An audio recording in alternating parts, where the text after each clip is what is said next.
Welcome to Common Unity. I'm Jason Fox. And I'm Dr. Gabriel Lewis. And we are bringing the community together with a common unity. Okay. So just be mindful if you can hear yourself clearly, we can hear you. Perfect. Yeah, welcome to Common Unity. Gabs? Excellent. This is my Jason. Jason, meet Ryan. Everybody meet Ryan. Okay, you can't see Ryan, but he's... Well, they can. YouTube they can. They can now, but if you're listening on Spotify, you can't.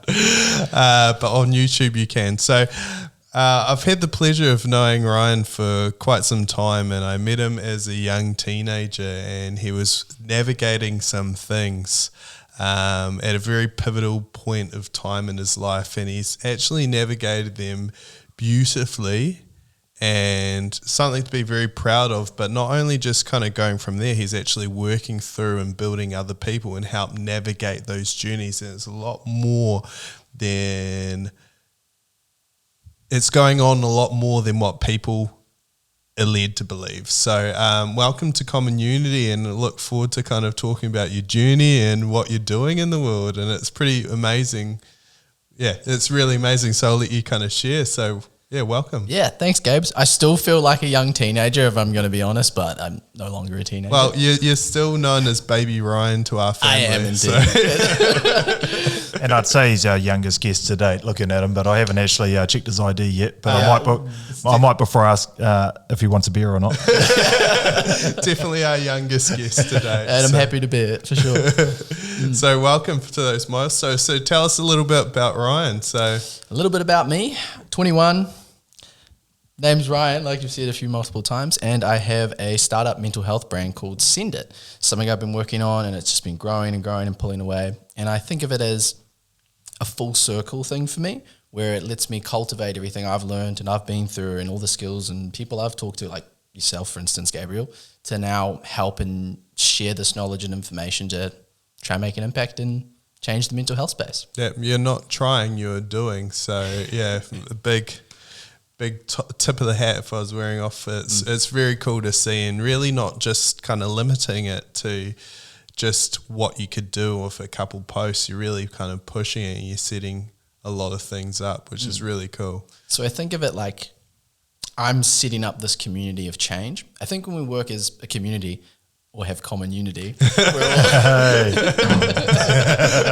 I knew you'd like that. When we're all working in the same direction because we want to achieve the same thing, you get great ideas from a bunch of different people, and it helps get the snowball rolling down the hill as faster and as big as possible to really make the impact you want to make. So Cinder's really a platform and a direction where we're aiming to change mental health, and it's getting people on board, building this community, getting people on Discord, getting people to come to events, buy products, where it's all pushing this message where the profits are going there as well. Yes. So where did the mental health journey start for you? The mental health journey itself started for me, everything in black and white, in 2018. In 2018, it was my last year of school. I'd had a great time. I'd been overseas surfing in Indonesia for a month's time. Went up to Paihia up north, came back home, and home had never actually been a very open communication space to me. I was always having to be a people pleaser, tell mum and dad what they always wanted to be told instead of actually speaking my mind. So when I'd had this inverse of completely being able to be free, say whatever, like be with my mates, coming home into this environment, I was trigger. done with it. Absolutely. I snapped and said, I'm not going to let you talk like this to me anymore. I'm going to speak my mind. One thing led to another. I left home, had to stay at a friend's house, go to the hospital, and in a passing word from dad, it had been, "You're crazy." When you're 17 going on 18 and you're now having to redecide, do I need to get a job, still go to school and have all this other stuff? That little question of, am I actually crazy, kind of lingered in my mind. That took me into going to Tauranga City Hospital to get a mental health check, pretty much to find out, am I crazy? I don't know. And without having that foundation, I call it, of you don't know what you're supposed to do, you don't know who you are, I needed that before I could make these big decisions in life. This then led me on to seeing psychologists, counsellors, going through CAMS and into Starship Mental Health Hospital, and becoming heavily medicated on a cocktail of different medications.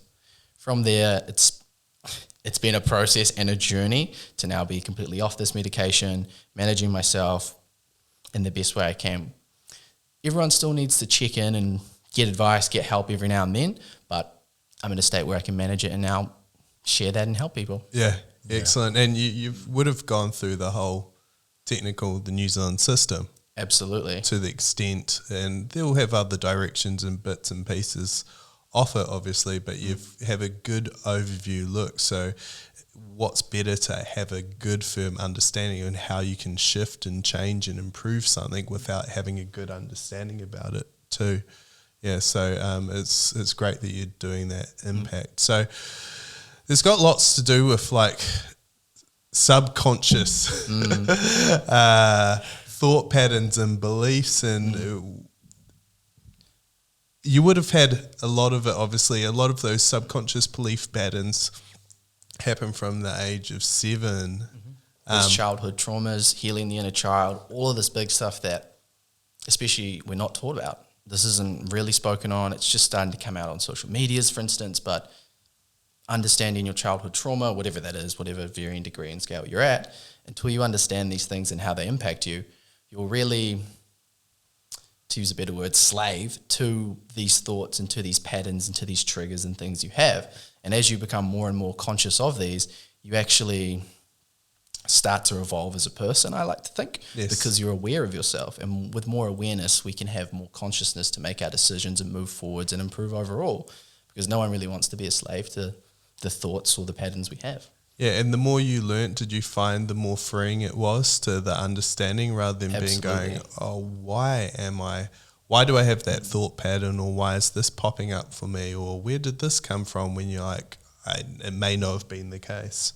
Absolutely. The more you I think of it's like a switch, or there's this new element. If you're a shape, you get a new point or a new degree, and that changes your entire picture of who you are. You start to realize, when I'm in this situation, I act this way. This is because of this pressure, or because this happened in the past. When you're aware of that, you now aren't bound to that, so you can start making more conscious and better decisions. So I'm trying to think of an example as I'm ranting. No, I can like in the different social settings or you can see it on a very open aspect on different social settings. You can act a little bit differently. Like, say, example, sitting down with your grandparents compared to when you're out with your mates, you know? Yeah. This is the interesting thing as well, right? So your parents probably were doing the best that they could. So it's what you're saying is probably, and I don't know what your relationship's like, but they would have been doing the best that they could, because the only tools that they had was what they were taught by their parents, which was do as I'm told, don't speak unless you're spoken to, all that sort of stuff. And I've gone through that myself. So I've got a turning 21-year-old stepdaughter, and she's very strong like yourself, and she's like, you can't speak to me like that, Jason. Years ago, I'm like, fuck. And it's taken a lot of developing for myself to get to a point now where I'm a better father for these kids, because it was just what we knew. And it's not saying that my parents were bad parents, but it was the only information we had. Absolutely. And it's how we were all raised. So it's an exciting time that we can sit here on a platform like this and actually discuss our shortcomings as people, how that impacts other people's lives, so we can see it from someone else's eyes and actually take the zoom out approach and go, actually, this is the way we need to approach the situation in the future and everything. So it's amazing that someone so young as you has such a well-grounded and large understanding of life, because I can tell you, I know 60, 70-year-olds that wouldn't think the way you are. So no, thank you, Jason. Tip of the cap to you. Yeah. I'd further add to like what you were saying. I've got two things that popped up for me with regards to my parenting technique, and it's these two words, not two words, two sentences: be the parent you needed when you were younger. Okay. And then it's also the other aspect of your parents were just learning how to parent as well. They don't know, so they're learning as they go. So it's got that whole forgiveness there as well, which is actually technically quite healing in itself. If you're like, okay, they didn't really know, they were dealing with the tools that they were going through. So it's not a blame game, it's just a understanding, awareness, and but if you don't understand, you can't grow and move on. That's right. And our parents didn't have social media, podcasts like this. They didn't have anything, right? They just went to work, they came home, they told you what they wanted you to do. They wanted to watch the news because they didn't listen to a podcast, so they believed what they were seeing on the news. That was life, and they went about their day, went to sleep, started all over. Whereas now we're constantly able to fill our brains with positive content like Common Unity. Of course. I love the plug, guys. Yeah. But- Add that in there. Yeah, but that's fact, right? You are what you consume. I've said it before. Whether it be this gin I'm drinking right now, that coconut water you're about to have as a young 21-year-old, or the content that you're watching on the news or whatnot. So it's cool that you're starting what you're doing now for 21-year-olds and people of your era and people of our era that are going to learn and be on your programs and stuff that you're about to tell us about, I assume.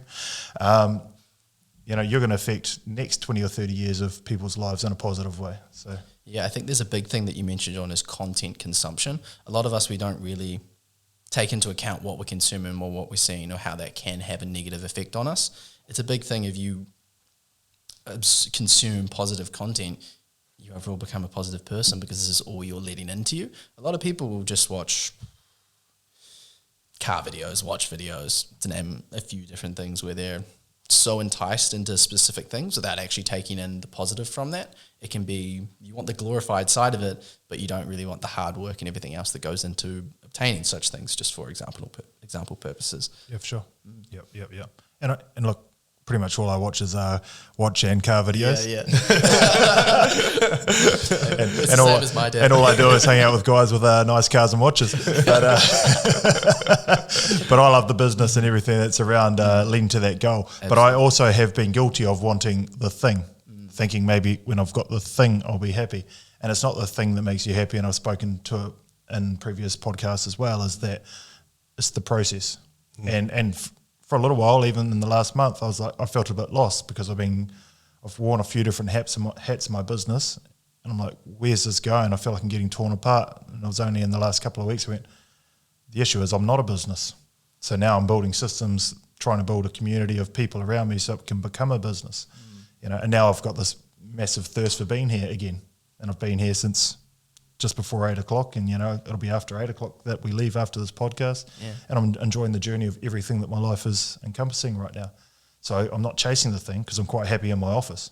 Yeah, the thing naturally comes when you start changing your And you got perspective. the purpose to it as well. Yeah. I think that's So huge. cool. And it's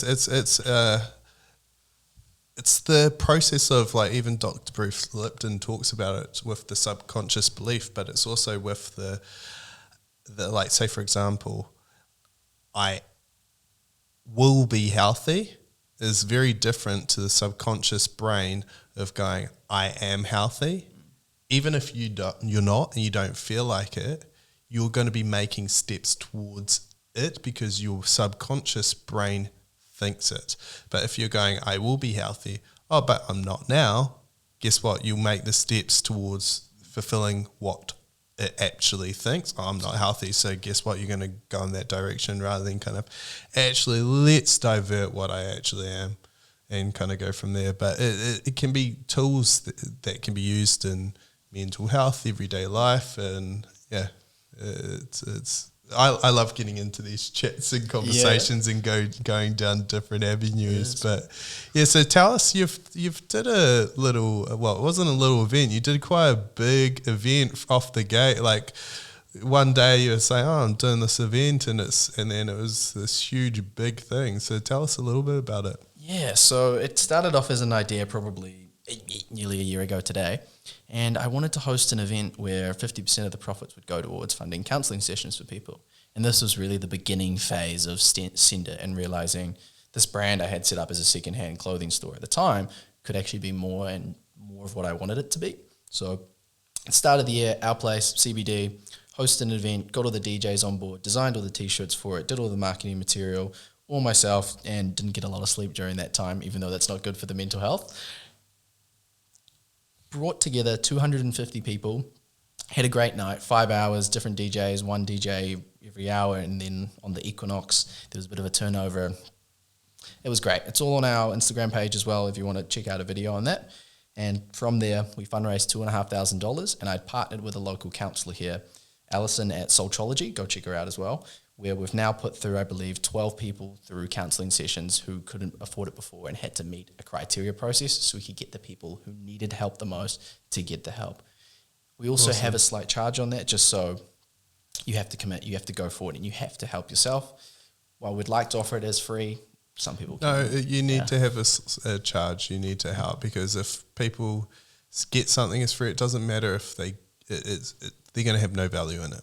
It's a buy-in. It's a buy-in. Absolutely. But the buy-in doesn't need to be a lot, but it's it's like being a business coach or something like that, right? Yeah. I can show up and give you 4 hours of my time and walk away, and you go, no, that wasn't a value of me, or you gave me all the tools, that was cool, but I don't have time to do that right now. I won't bother.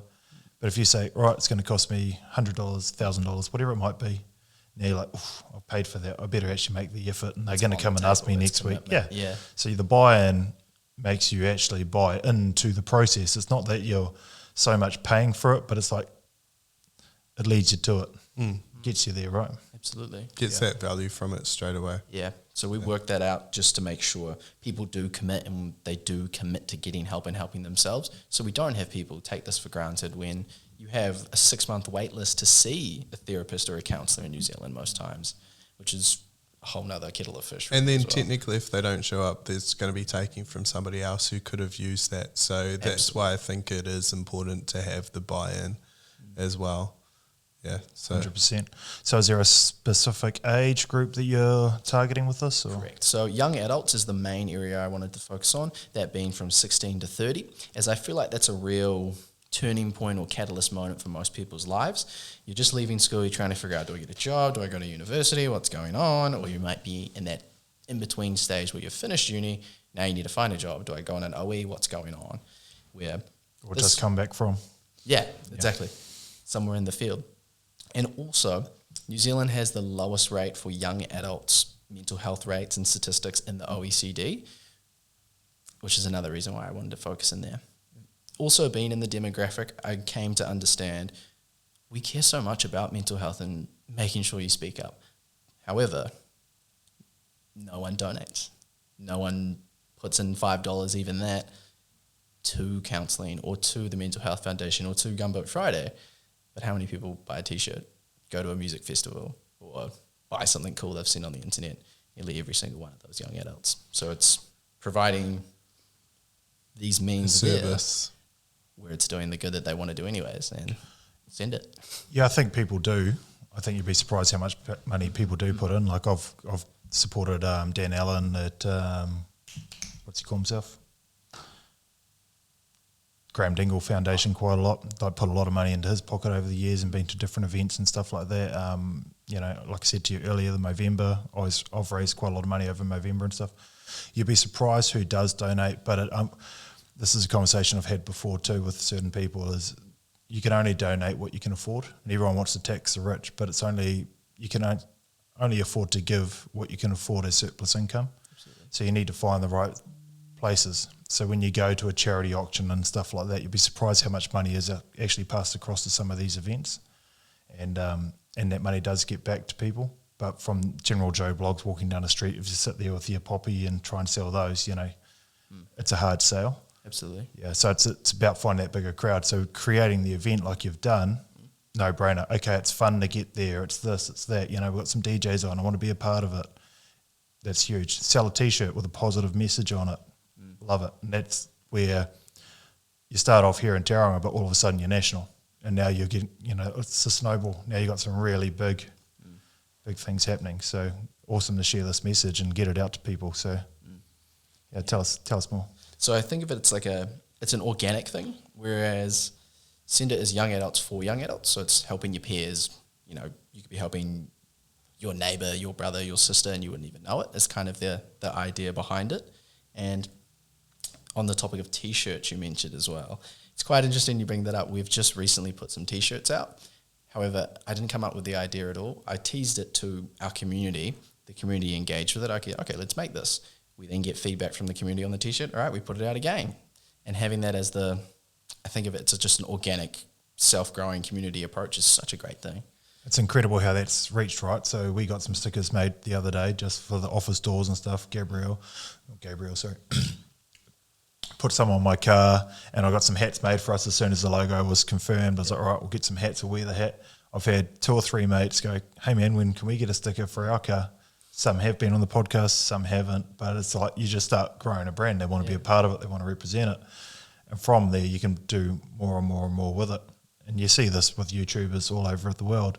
So if you can grab that, spend that money into something that's positive to fuel and educate people and everything that you're doing, that, especially counselling. You've probably heard it in previous podcasts. I did a post today on our Instagram just about that, you know, from our previous. Counselling is so important. We should all do it. Yeah. Huge. It's a massive thing. And I think it's actually more impactful coming from, it'd be different me coming from then you. You're sharing this message and you're actually at somebody's level rather than going, you're relatable. Okay, so you're really deep in it and you're actually really pushing it from actually foot forward, really making a shift and a change, and you're organising and doing a lot of things that might sit as a thought process even for adults, but you're actually like, nah, let's dive in the deep end, let's do it, let's push this, let's go for it. So yeah, I think of it as it's two fortunate things. One, I'm 21, young, dumb, and I think I can give this a go, and if it fails, I'd take away dumb. Best. but what you're saying is it's the best time to do it because you've got no family dependent on you. You don't have a mortgage over you. Like worst case scenario, you lose everything. You lose the shirt off your back. Tomorrow you just start again. Exactly. I could go get a job at McDonald's. Who cares? Yeah. Yeah, I'd have a big smile though. I'm loving it. Yeah. So you kind of took this big step too recently where you were working and then you had a decision to make. So tell us a little bit about that. I was working full time at a gate manufacturing company, EasyGate, great company, loved it. The job was actually perfect for me and there was nothing wrong with it at all. I then had a skateboarding event coming up in Auckland that we were attending and going towards, but it wasn't as successful as we would have liked it to be. We did a strength and weakness analysis after the event, and I just recently reduced my hours to even have this event, and I thought the only reason we didn't actually succeed even more so and get even better engagement and make it even more profitable was because I didn't have enough time. And it brought me in to realize this brand, Cinder, is everything. It's my purpose and what I'm supposed to do. And if I don't commit to it and go for it, I'm going to regret that. And I don't want to miss the boat. Didn't want to miss my chance while it's there, as I see it can encompass everything, and it's such a rewarding process. I even just mentioned to someone, I work in mental health, and you get someone opening up about how they've battled with addiction, battled with loss, grief, whatever it may be, being able to be the person that can hand exchange over people to a brand where we have a community that can help and we will share our problems and help each other out. It's so rewarding. I couldn't ask for more. Yeah, that's that community. The common unity in the community. Oh, there he goes. How many times are we going to do this part? I'm going to put a ka-ching button on this thing. That's a good idea. Not that it actually earns us anything. Oh, we'll just pay ourselves $1 each time. So could go in the saving kit. Yeah. A swear jar in there, so every time I swear it goes in there, I'll get it back. I'd still be going backwards. Sorry, team. I'm in the trucking industry. I've got a trucker's mouth, all right? Oh, how good.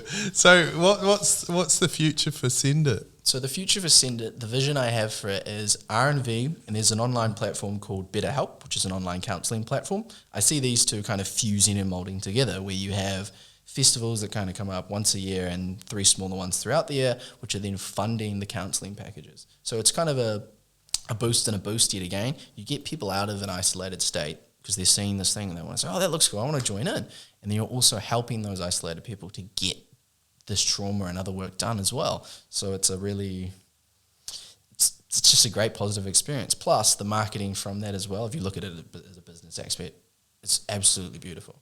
Yeah, 10,000 people going to an event, hearing your message, being a part of it. Just even that question of the thought process of, absolutely. Oh, just even questioning mental health or being, actually, this is actually normalizing it, because people don't realize, like, it's normal to have abnormal thoughts and it's normal to have positive thoughts. It's just a matter of the factor of how many you're having.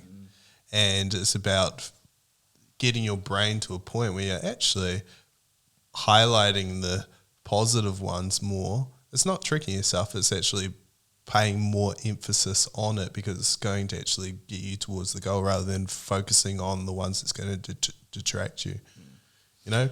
I'd also argue that if you go to a festival, you're probably 2-3 days after that is probably the time you feel the most depressed. Absolutely. So having that kind of message in front of you, because there's going to be late nights, substance abuse of some sort, whether it's alcohol, drugs, whatever may be happening at some of these events, there's going to be some kind of flat line. Absolutely. And if you've already had the message throughout there that you're thinking, okay, maybe I've just got to check this website or do something, or have that positive message following it up, trailing it. Precisely. It's amazing. So that's the thing we're setting up at the moment is a directory of help. So we have this brand that's doing all this good, and then you have this other page of the website where it's a directory of help. We've got, it's like a plugin where you can view different helplines and find the best one depending on your location basis. So it works internationally as well. We got this through, I found it on another website on the Voices of Hope site actually, and thought it'd be great to have on ours. And then I'm building different counsellors, chucking them on there for different areas to get people involved as well. So it's, you have this fun that's the enticing, but then you have this positive impact that flourishes through and still is within one realm. Yeah. And that's the thing as well. Often people go to these events and they will, even if they've had this actually amazing time and they're just back to their normal life, just substance abuse or not, you know, and they'll be like, oh, now it's just normal life. Oh, okay. Next year, you know, you can naturally feel a little flat from that too. So, but that's the expectation thing that I've spoken about before too, right? Yes. Okay, whether I'm trying to buy a car or a watch and I buy it and I'm not happy with it. The same I saw even in our daughter, that she had 2 years of trying to get to Rhythm and Vines. Couldn't get there. COVID kept getting in the way. Or if it wasn't that, work got in the way because student had to work over Christmas, had to work those days, so she couldn't go. And it was like, oh yeah, it's going to be so cool. This year we're going to get there. And it's like, you know, don't quite get there. And then there's this massive disappointment because you haven't got to what you'd built up in your head. Yes. However, you hadn't got there, so you don't know what you missed out on. And like Kirk said yesterday when he went to Leaning Tower, last week, when he got to Leaning Tower, he was like, that was a massive disappointment because he felt rushed and it was busy and all the rest of it. Like you build these things up in your head, but they aren't what you expect. So, yeah, you glorify these expectations, and when you actually get them, it's like, oh. Yeah. Yeah, one of my favourite things travelling was actually I had a terrible morning, and then so what I did as an alternative, I went and sat down on a park bench and had a baguette and just sat down there and watched. This was in Paris. I was about to say, where is it? That's hence the reason why for the baguette, and sat down there for like 4 hours and just watched people. I had the best time, better than any other experience I put up in my mind. It was just absolutely magical. I was by myself and took it all in, so much better than me walking past to something. I just loved it. I didn't move from that bench. You just summed up half of my workday. I just sit here on my gargoyle perch eating my croissant or whatever I've got, or my falafel metro. Oh, the falafel metro. Seeing who's passing by. It wasn't some special baguette or something like that either. No, it was a plain baguette. I think it was €2. But it's just I didn't build that up in my head, and I took the most out of it. It was absolutely amazing. But I also went to so many other places, and I was like, oh my God, this will be amazing. Or like, say for example, Mona Lisa. You're going to go see Mona Lisa and you're like, oh my God, it's really small. What's the big That's what deal? she said. Not my wife. That was the joke, but not my wife part.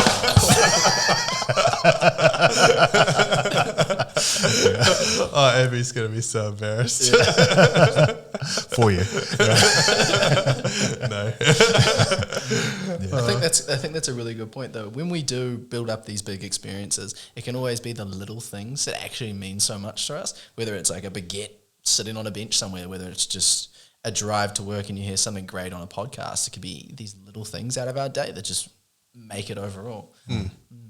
It gets you thinking, and I love listening to not little podcasts, I listen to podcasts constantly, but again, those little bits, and you're like, whoa. And then you stew on it, you think about it, and you just kind of see that thought pattern go from there. So even just somebody seeing walking past and they've heard of your Ascendant brand and they see Ascendant tea and they're like, that thought process in that community. And it's like more people are actually in this journey than what I'm aware of, because mental health is technically invisible. If you're walking past the street, you don't know what they're dealing with from day-to-day basis. Hence the reason why you should always treat people as you want to be treated yourself. Treat people with respect, treat them kindly, zero judgment, and you just with that kind. And you never know who somebody's going to be to you is a thing I heard as well.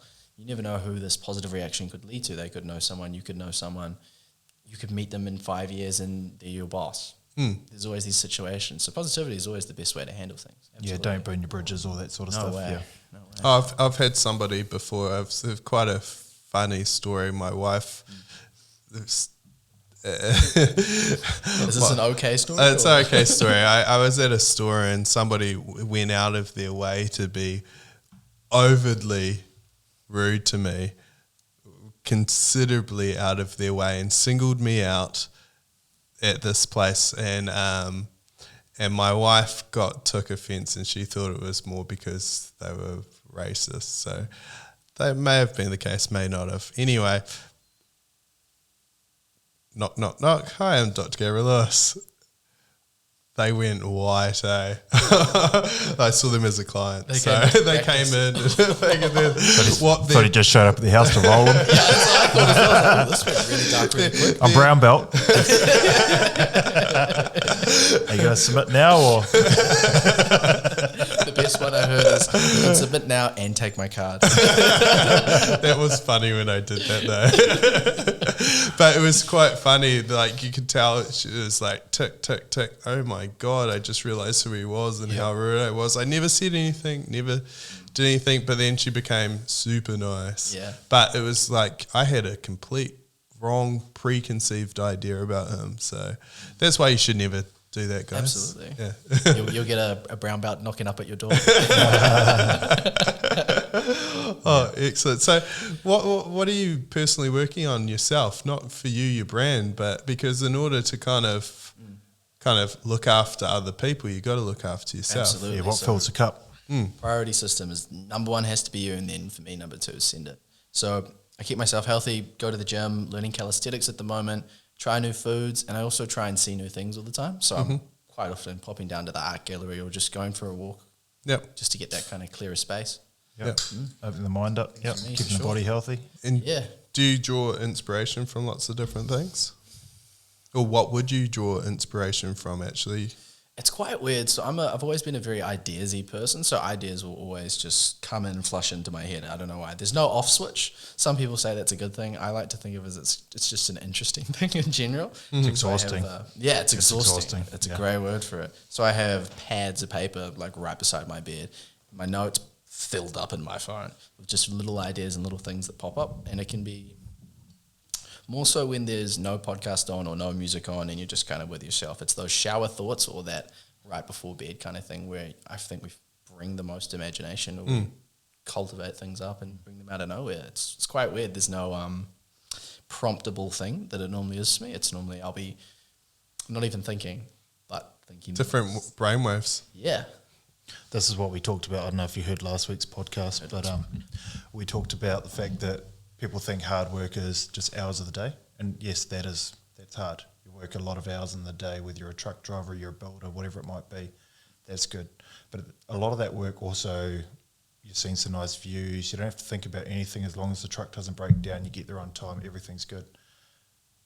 But like what you're talking about, and it's what I deal with a lot as well, and you with your clients is constantly you're like new ideas in the brain. How am I going to action that? How am I going to do better for my client? How can I help them out? And your brain just never shuts off. Absolutely. And then you get home and your phone's still going. You've got all these people messaging you, all these ideas and stuff like that. And like I said, it's exhausting. Like It is. You know, I've been going. It was probably 9 o'clock last night that I got the last messages from people. And I said to my wife last night, she goes, "How are things going?" I said, "It's fantastic. I think I'm just going to find an app where it shuts off everything from 6 o'clock. Or I'm just going to silence it and put it in the room. Because then I get agitated at home because I'm like, oh, these people are annoying me, and then I don't have time for my family. Yeah, you're not present. Yeah, I'm not. I'm in their presence, but I'm not present. But worse than that, I'm actually agitated at my family because other people are messaging me, and I feel like I need to reply to them. But in actual fact, it's now 7, 8, 9 o'clock at night, and I haven't been there for my family all day, and my kids just want to tell me about their day or, you know, have a bit of a conversation at the dinner table. So you've got to switch those distractions off. Absolutely. You know, unfold. So when I come tomorrow to work, I'm ready for my clients, and I've filled my cup up with the family, and everything's happening. Because if I don't, what's going to happen is in the next few days, I'm going to have an argument at home, and I'll come to work, and then maybe I take it out on my client as well, because I got pissed off at my kid or my wife or whatever it might be, and then I come in, and then all my customers are going to wear that. Or if I'm an employee, maybe it's my staff. You know, there needs to be that decompress. Yeah. So when you come back, you're right for everyone else. That's where that training comes in, and those Absolutely. little things for yourself Getting into as a well. flow state of any sort, where it's that switch on but switch off time, where you're not thinking but you are thinking. Yeah. That makes sense. It's a big 100%. Yeah. That's what I loved about Stephen Tyndall Warehouse. He used to do a 4-day work week, and his 5th day was completely clear for thinking. It's in his book. He'd work 4 days in the business, do everything, meetings, everything. Friday, don't bother me. Day That for thinking. creativity time. Yeah. So actually, maybe we should do this, or I've just solved that problem over here. And Giving yourself a dedicated time to think about it too. I think that's a big part of scheduling and setting things in. You set yourself a time to check messages, a time to just think, for instance.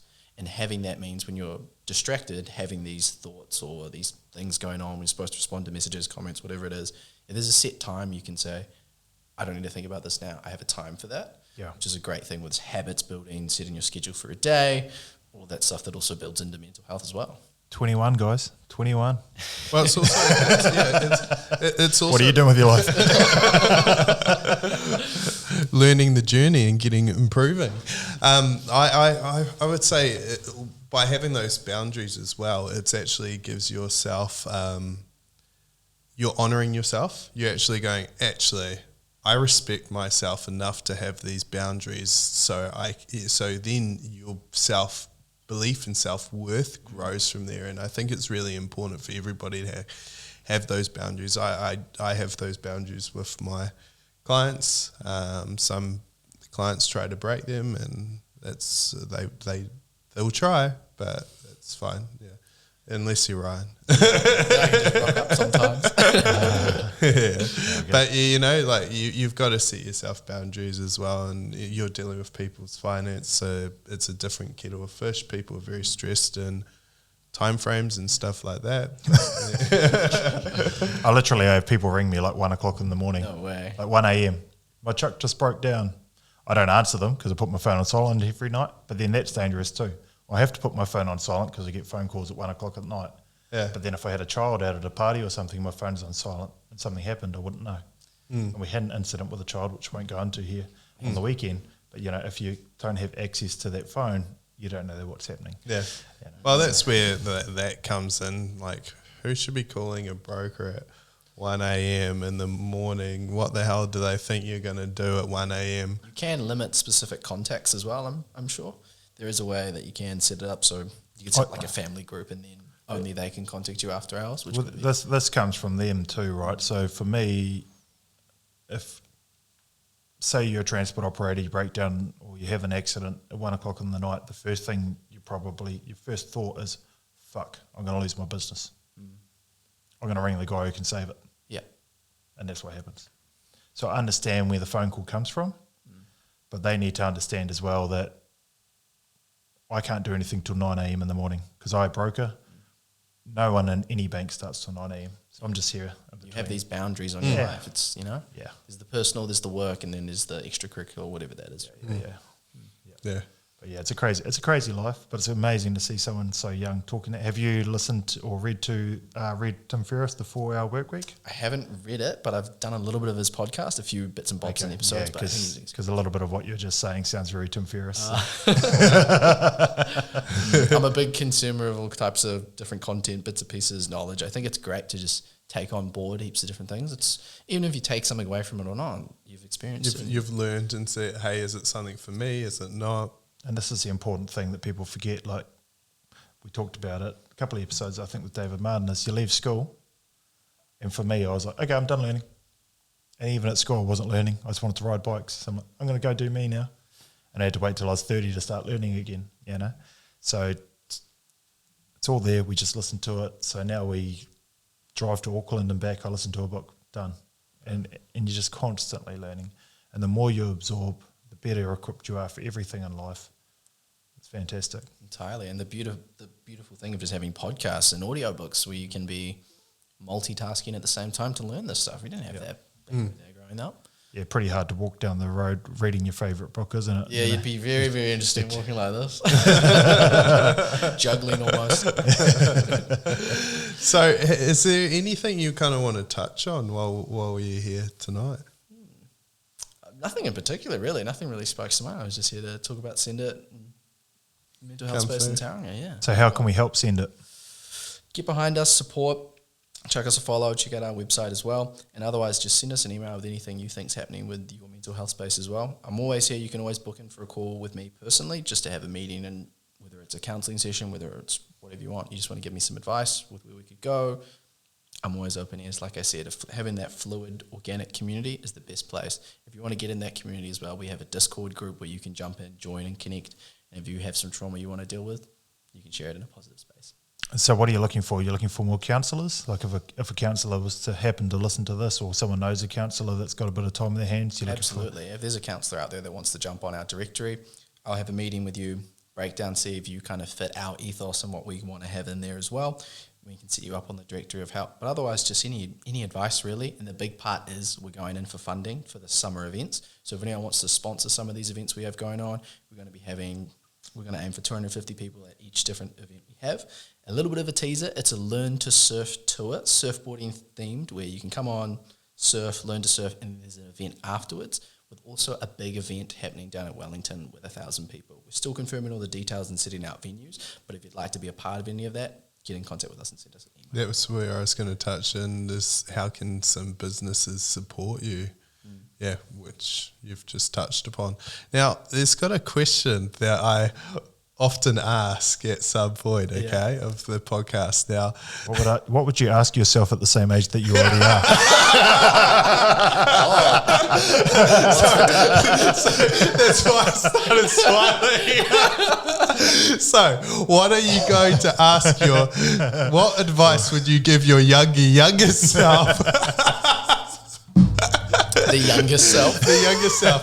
Say, for example, you're at a very, let's pick another pivotal point of view in your life. Say that just right before that time where you've got to make the decision, where you've got to go.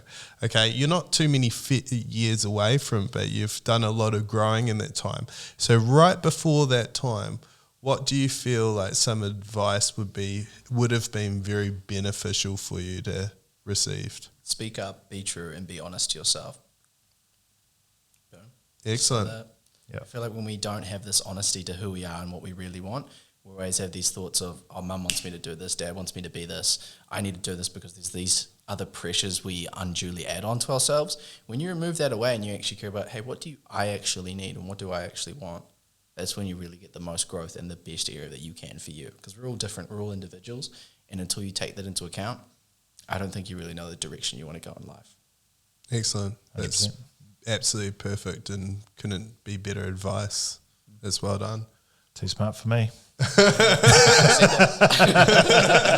Well, thank you very much for coming on here, having a chat and having this open space about a very sensitive topic for some, but you're just making it more open and apparent for everybody, so everybody can grow together. So I'll get you to send me all your links so we can put them down below, right? Yeah.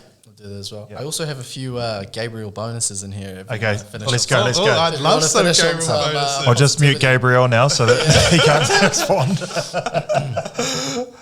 So I know Gabriel very well. I know he's a lover of puns, and I am also a lover of puns. So to give some positivity on the podcast, I've collected some of the personal favourites from the week. The first one I have is the statement, "You are what you eat," isn't really true. For example, if you eat a vegan, you probably aren't a vegan. One for Gabriel, personally, I went to the doctor the other day. He looked at my injury and said, it was acute trauma. Just shut me off with it, by the way. No. These are bad, but You haven't good. told us you're a father, but clearly you are. Maybe I am. I don't know. Spent too much time around me. Come forward, son. I'm so proud. I'm so proud. Yeah, okay. My friend keeps saying every time I go to Taco Bell, I get diarrhea. I told him, try ordering tacos instead.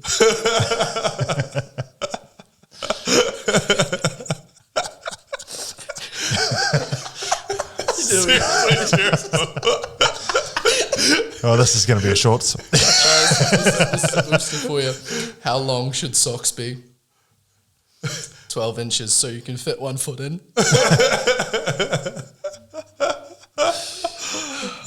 My struggle with steroid addiction didn't kill me, but it made me stronger. What invention allows us to see through walls? Windows. I think we leave that on that. We might have that as the. I can't believe before today you guys were complaining about energy and fuel prices. Have you seen chimneys? They're through the roof.